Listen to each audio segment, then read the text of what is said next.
उत्तर प्रदेश के मुख्यमंत्री योगी आदित्यनाथ ने कहा कि समाज का एक निश्चित वर्ग हिंदू देवी देवताओं के खिलाफ अपमानजनक टिप्पणी करना और मूर्तियों को तोड़ना अपना अधिकार मानता है। उन्होंने चेतावनी दी है कि ऐसी गतिविधियों में शामिल लोगों से सख्ती से निपटा जाएगा। मुख्यमंत्री योगी ने कहा कि हिंदू धर्म किसी का अंत नहीं चाहता है, वो अहिंसा परमो धर्म के साथ ही धर्म हिंसा तथैव च की भी बात करता है, यानी कि सेवा के कार्य से जुड़े दीन दुखियों की सेवा के लिए जीवन समर्पित करे, लेकिन राष्ट्र धर्म की रक्षा और निर्दोषों को बचाने के लिए हिंसा करनी पड़े ये धर्म सम्मत। मुख्यमंत्री योगी आदित्यनाथ ने वाराणसी के सिगरा स्थित भारत सेवाश्रम संघ में दुर्गा पूजा समारोह में अपने भाषण के दौरान ये टिप्पणी की। साथ ही उन्होंने ये भी कहा कि पश्चिम बंगाल में जहां देवी की पूजा की परंपरा शुरू हुई, सनातन धर्म आज असहाय और असुरक्षित दिखाई देता है। योगी आदित्यनाथ ने ये भी कहा कि एक निश्चित वर्ग हिंदू देवी देवताओं के खिलाफ अपमानजनक टिप्पणी करना, प्रतिष्ठित हस्तियों का अपमान करना और मूर्तियों को तोड़ना अपना अधिकार मानता है। उन्होंने कहा कि अक्सर जब कोई नफरत व्यक्त करता है तो अशांति पैदा करने के लिए इसे बड़ा चढ़ाकर पेश करने की कोशिश की जाती है। योगी आदित्यनाथ ने चेतावनी दी है कि कोई भी कानून अपने हाथ में लेने की कोशिश न करे। जो लोग ऐसा करेंगे उन्हें सख्त कानूनी परिणाम भुगतने होंगे। कानून अव्यवस्था को बढ़ावा देने वाले किसी भी व्यक्ति के खिलाफ सख्ती से कार्रवाई करेगा। इस कार्यक्रम के दौरान सीएम ने मां दुर्गा की पूजा की और महिलाओं को 100 सिलाई मशीनें भी वितरित की।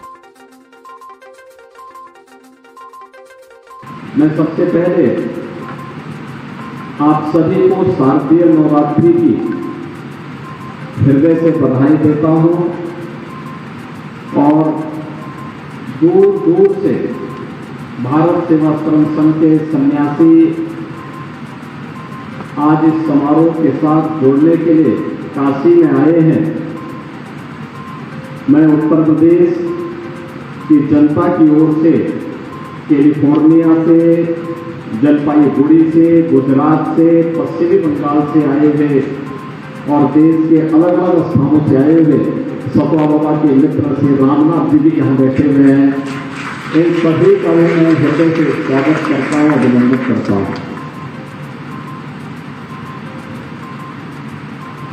बहनों और भाइयों, भारत सेवाश्रम संघ की स्थापना पिछली सदी के एक प्रखर राष्ट्रवादी और सिद्ध संत पूज्य स्वामी प्रणवानंद जी महाराज ने किया था।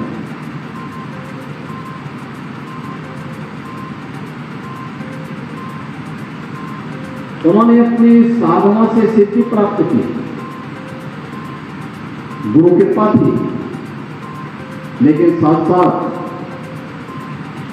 वे राष्ट्रवाद का था और इसलिए भारत सेवाश्रम संघ नाम पड़ा। लेकिन भारत सेवाश्रम संघ के साथ जुड़ा हिंदू मिलन मंदिर, जहां पे समग्र हिंदू समाज एक मंच पर आकर के बैठ करके अपनी समस्या का समाधान कर सके। यह वह कालखंड था जब यह देश गुलाम था। देश में आजादी के लिए छटपटाहट थी, लेकिन इस गुलामी का समाधान क्या होगा, यह हमारे पूज्य संतों ने उस समय अपनी दूरदर्शिता के कारण देख लिया था। छूआछूत के खिलाफ, अस्पृश्यता के खिलाफ उनका जो प्रखर अभियान था, जो आंदोलन था, भारत की राष्ट्रवादी चेतना को जागृत करने के लिए पूज्य स्वामी प्रणवानंद जी महाराज का जो अभियान था, वो अत्यंत अभिनंदनीय था, आज भी है और आगे भी उसी रूप में उसकी प्रासंगिकता बनी रहेगी। स्वामी प्रणवानंद जी महाराज एक बहुत छोटे कार्यकाल का उनकी भौतिक देह इस धराधाम पर थी, लेकिन जितना भी समय उनको मिला, उस समय का एक एक क्षण, एक एक पल उन्होंने सनातन हिंदू धर्म की रक्षा के लिए, इसकी परंपरा को अक्षुण्ण बनाए रखने के लिए और भारतीय संस्कृति के लिए उनका समर्पित था। ये मेरे लिए प्रसन्नता का क्षण है कि भारत सेवाश्रम संघ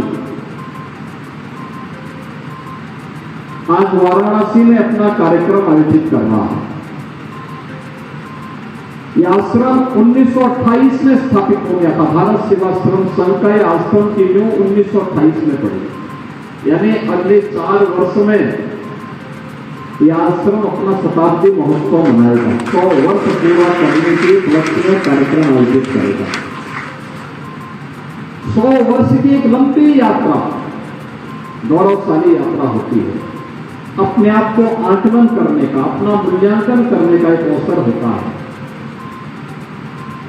और मेरे लिए प्रसन्नता का क्षण इसलिए भी है कि पूज्य स्वामी प्रणवानंद जी महाराज ने अपनी जो आध्यात्मिक दीक्षा ली थी वह गोरखपुर में महान सिद्ध संत योगीराज बाबा गंभीर नाथ जी से ली थी।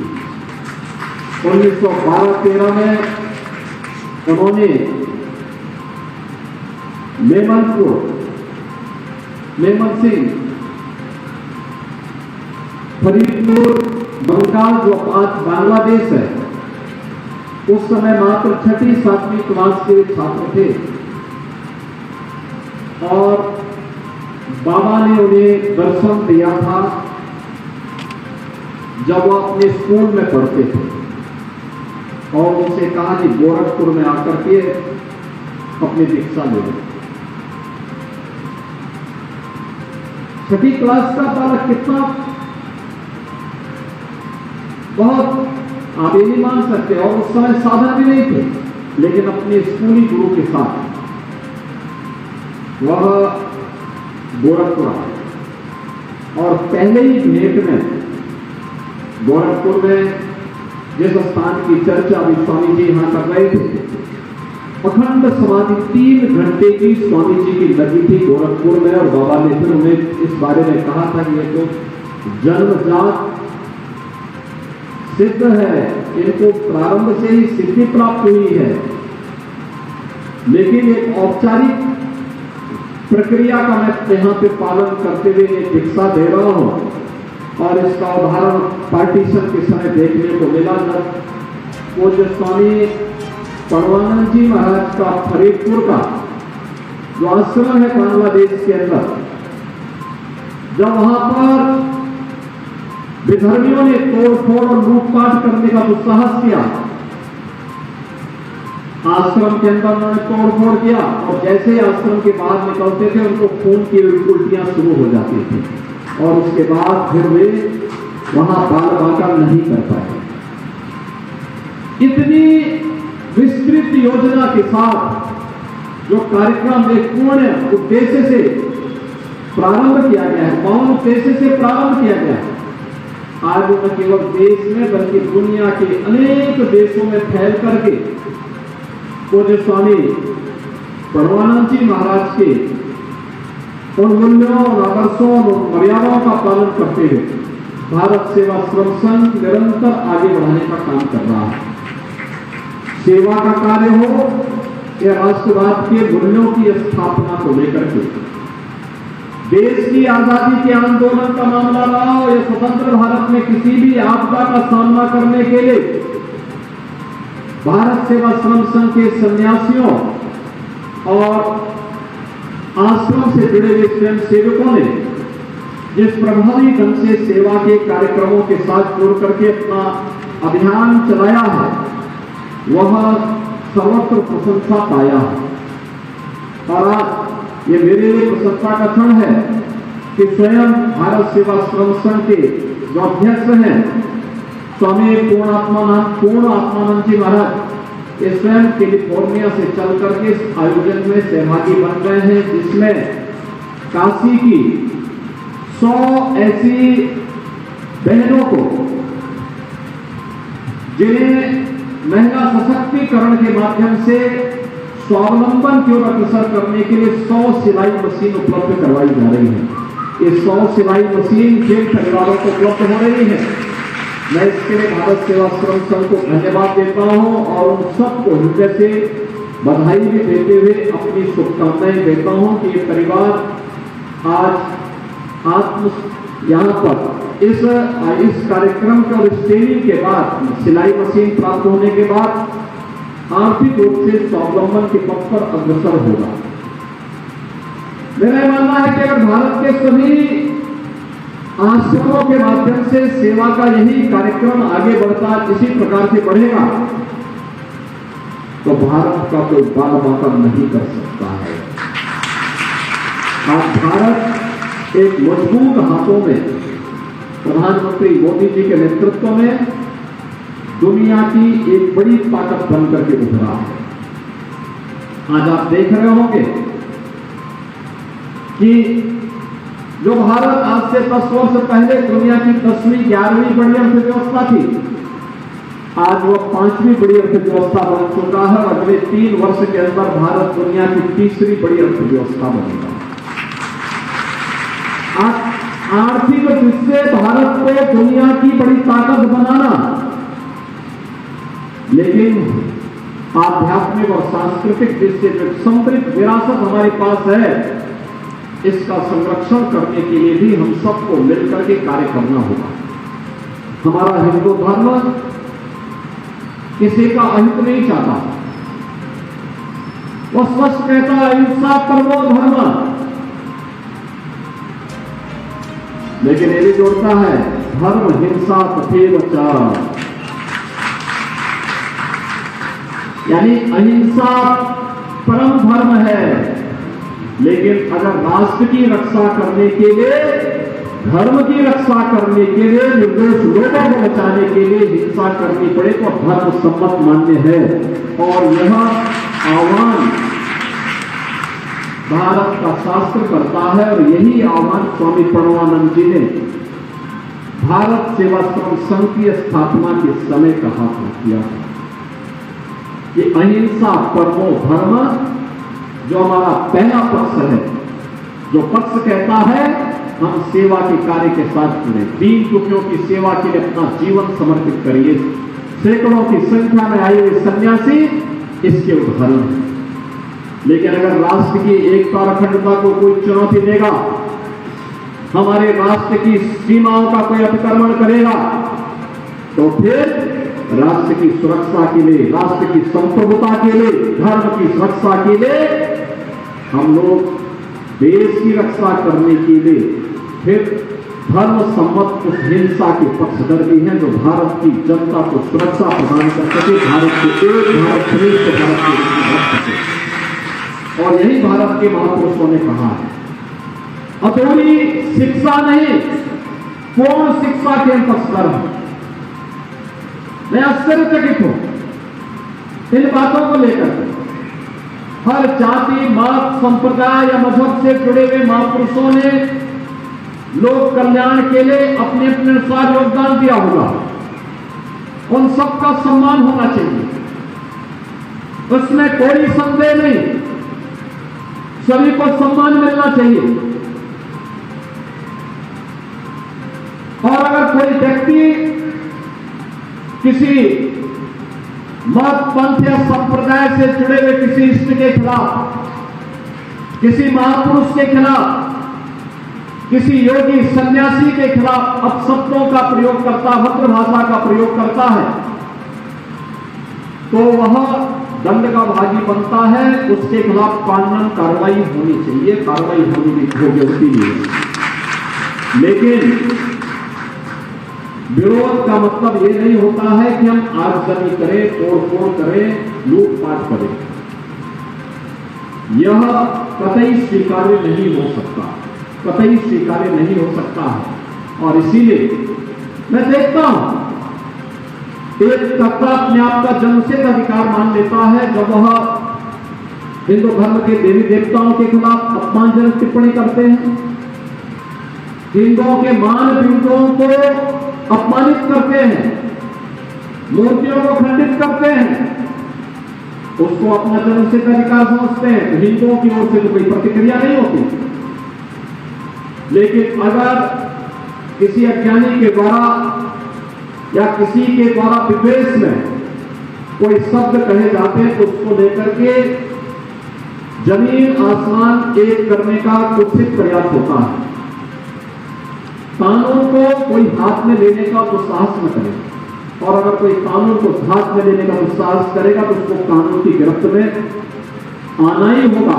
कानून उनसे सख्ती से निपटने का काम भी करेगा जो कानून की अपने हाथ में लेकर के तोड़-फोड़ अराजकता को बढ़ावा देगा। और इसीलिए आज के इस अवसर पर ये पर्व और त्योहार जगत जननी मां भगवती दुर्गा की पूजा का अनुष्ठान है, शारदीय नवरात्रि। पूरे देश के अंदर हर्षोल्लास के साथ आयोजन हो रहा है, और बंगाल तो सत्य के विस्तात्री देवी की स्थली जो मान्य है।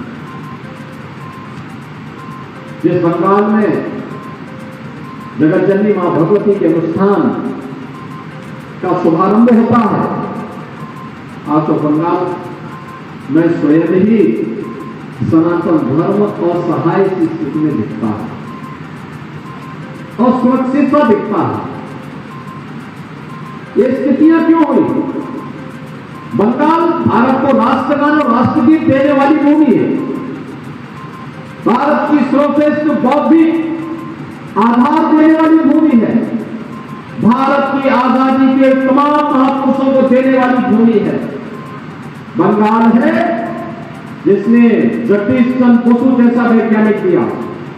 बंगाल है जिसने परमहंस रामकृष्ण परमहंस जैसा सन्यासी दिया। बंगाल है जिसने स्वामी विवेकानंद जैसा सन्यासी दिया, और बंगाल है जिसने स्वामी प्रणवानंद जी जैसा सन्यासी दिया, देश को दिया। ये बंगाल है जिसने नेताजी सुभाष चंद्र बोस दिया। बंगाल है जिसने डॉक्टर श्यामा प्रसाद मुखर्जी जैसा सपूत भारत माता को प्रदान किया। आज उस बंगाल में क्या कुछ हो रहा है? बहनों और भाइयों, ये हमारे लिए सोचनीय स्थिति होनी चाहिए। वहां पर्व और त्योहार मनाने के लिए भी 10 बार सोचना पड़ रहा है। आप देख रहे होंगे यूपी के अंदर पर्व और त्योहार चल रहे हैं, बड़ी खुशी के साथ, हर्षोल्लास के साथ, कहीं कोई विघ्न बाधा नहीं, और जो विघ्न बाधा डालता है तो उसको फिर उसी समय कटघरे में खड़ा करके ठीक भी कर दिया जाता है, कहीं कोई समस्या नहीं। क्योंकि पर्व और त्योहार शांतिपूर्ण तरीके से होने चाहिए, इसकी पूरी स्वतंत्रता दी जाएगी। हर एक मत पंथ संप्रदाय के पर्व त्योहारों में कोई विघ्न बाधा नहीं, आस्था का सम्मान होगा, लेकिन कानून को हाथ में लेने की स्वतंत्रता नहीं होती, और जो भी विघ्न बाधा डालेगा उसको उसकी कीमत चुकानी पड़ेगी। लेकिन हम सबको इसके बारे में सोचना होगा, क्यों ये स्थिति वहां पर पैदा हो रही है, या देश के कुछ अन्य भागों में कुछ लोग कुछ ऐसे तत्व क्यों इस प्रकार की स्थिति पैदा करने का प्रयास कर रहे हैं। जरूर हम सब के लिए आज का विषय होना चाहिए। मैं भारत सेवाश्रम संघ के द्वारा जो अनुष्ठान होता है, क्योंकि मुझे गोरखपुर में भी और अन्य स्थानों पर भी भारत सेवाश्रम संघ के कार्यक्रमों में जाने का अवसर प्राप्त होता है। जो न्यू आज से लगभग 100 वर्ष पहले पूज्य स्वामी प्रणवानंद जी महाराज ने रखी थी, वही आज भी भारत सेवाश्रम संघ उसी भाव के साथ आज भी काम कर रहा है, उसी भाव और भावना के साथ आज भी कार्य कर रहा है।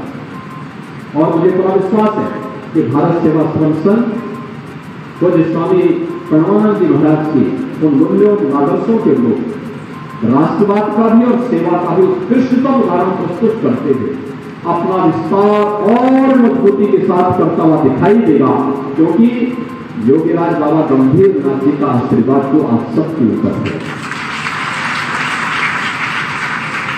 और मुझे बहुत अच्छा लगा था कि 2012 में स्वामी जी की दीक्षा के 100 वर्ष पूरे हुए थे, तो भारत सेवाश्रम संघ के देश और दुनिया भर के सन्यासी गोरखपुर पधारे थे, गोरखपुर में उस समय आए थे। और मैं फिर इंतजार करूंगा कि एक बार फिर आप गोरखपुर में पधारें, क्योंकि गोरखपुर में जो आश्रम भारत सेवाश्रम संघ का है, वहां पर आश्रम में भव्य बन चुका है भारत सेवाश्रम संघ का। वहां पर एक महान क्रांतिकारी का भव्य स्मारक बनने की पूर्णता की ओर अग्रसर हो चुका है, वहां पर बहुत शीघ्र पूर्ण हो जाएगा। सचित्र नाथ सन्याल का और बहुत भव्यता के साथ वो बन रहा है। हम लोगों को अपनी परंपरा पर, अपनी विरासत पर गौरव की अनुभूति होनी चाहिए। इसी के बारे में प्रधानमंत्री मोदी जी ने एक भारत श्रेष्ठ भारत कहा। विरासत के प्रति सम्मान का भाव ही आज काशी विश्वनाथ धाम को ये भव्य स्वरूप दे पाया। और विरासत के प्रति सम्मान का भाव ही है कि 5 सदी में जो काम कोई और नहीं कर पाया, मोदी जी के नेतृत्व में अयोध्या में रामलला का भव्य मंदिर का निर्माण हो गया। एकजुटता होनी चाहिए, एकता का उदाहरण है, और संतों का आशीर्वाद होगा तो आने वाले समय में और भी सफलताएं प्राप्त होंगी।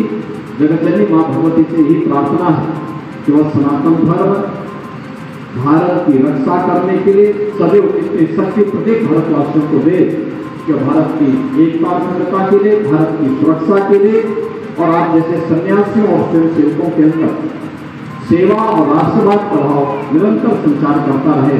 आप सबके प्रति मेरी मंगल में शुभकामनाएं हैं। आप सबका मैं एक बार फिर आए थे, जो हमारे पदाधिकारी भारत सेवा श्रम संघ के आए हैं, देश भर के सन्यासी आए हैं, इन सबका मैं एक बार फिर से काशी पधारने पर हृदय से स्वागत करता हूं, अभिनंदन करता हूं। धन्यवाद। जय हिंद।